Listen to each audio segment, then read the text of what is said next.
بسم اللہ الرحمن الرحیم۔ قاعدہ: جس کتاب میں قرآن پڑھنے کے طریقے بتائے جائے اس کو قاعدہ کہتے ہیں۔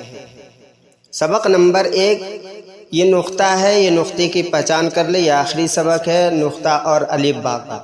اس کے بعد نورانی قاعدہ کے آگے سبق پڑھایا جائے گا، آپ اس کو سمجھیں اور پڑھیں۔ الف، با، تا، ثا، جیم، حا، خا، دال، ذال، را، زا، سین، شین، صاد، غاد، طا، ظا، عین، غین، فا، قاف، کاف، لام، میم، نون، واو، ہا، حمزہ، یا۔ حفظ سورہ: قرآن کریم کی کسی بھی سورہ کو یاد کرنے کو حفظ سورہ کہتے ہیں۔ سبق نمبر 3 سورۃ اللہب۔ بسم اللہ الرحمن الرحیم۔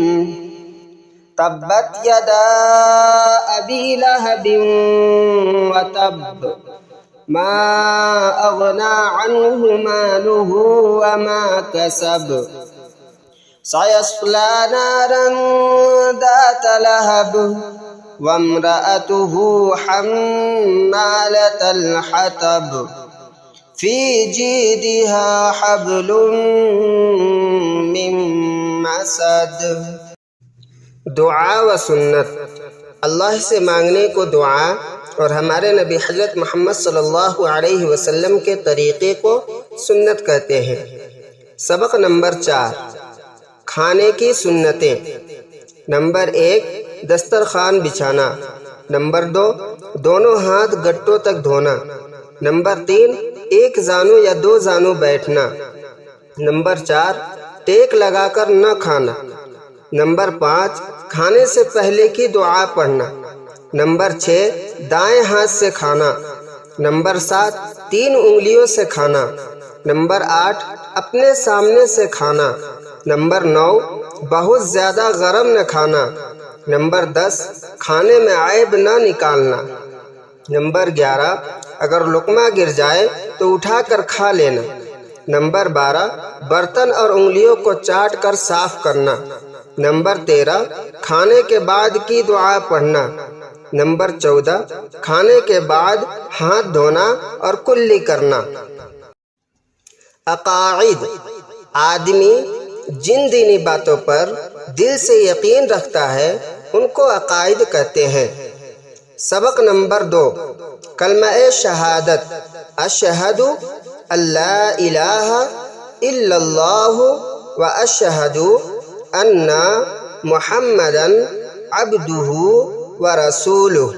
ترجمہ: میں گواہی دیتا ہوں کہ اللہ کے سوا کوئی معبود نہیں، اور میں گواہی دیتا ہوں کہ حضرت محمد صلی اللہ علیہ وسلم اللہ کے بندے اور اس کے رسول ہیں۔ اسلامی معلومات: دین اسلام کی باتیں جان لینے کو اسلامی معلومات کہتے ہیں۔ سبق نمبر 2 سوال: ہم کو اور چاند، سورج، زمین و آسمان اور سب چیزوں کو کس نے پیدا کیا؟ جواب: ہم کو اور چاند، سورج، زمین و آسمان اور سب چیزوں کو اللہ تعالیٰ نے پیدا کیا۔ سوال: روزی کون دیتا ہے؟ جواب: روزی اللہ دیتا ہے۔ سوال: دعا کون سنتا ہے؟ جواب: دعا اللہ سنتا ہے۔ سوال: زندگی اور موت کون دیتا ہے؟ جواب: زندگی اور موت اللہ دیتا ہے۔ عربی، عرب کے زبان کو عربی کہتے ہیں۔ سبق نمبر 2، متفرقات۔ نعم ہاں، لا نہیں، حافلۃ بس، سیارۃ کار، مریض بیمار، شکراً شکریہ، مطار ایئرپورٹ، جواز پاسپورٹ، فندق ہوٹل۔ ای شہادہ، یہ کیا چیز ہے؟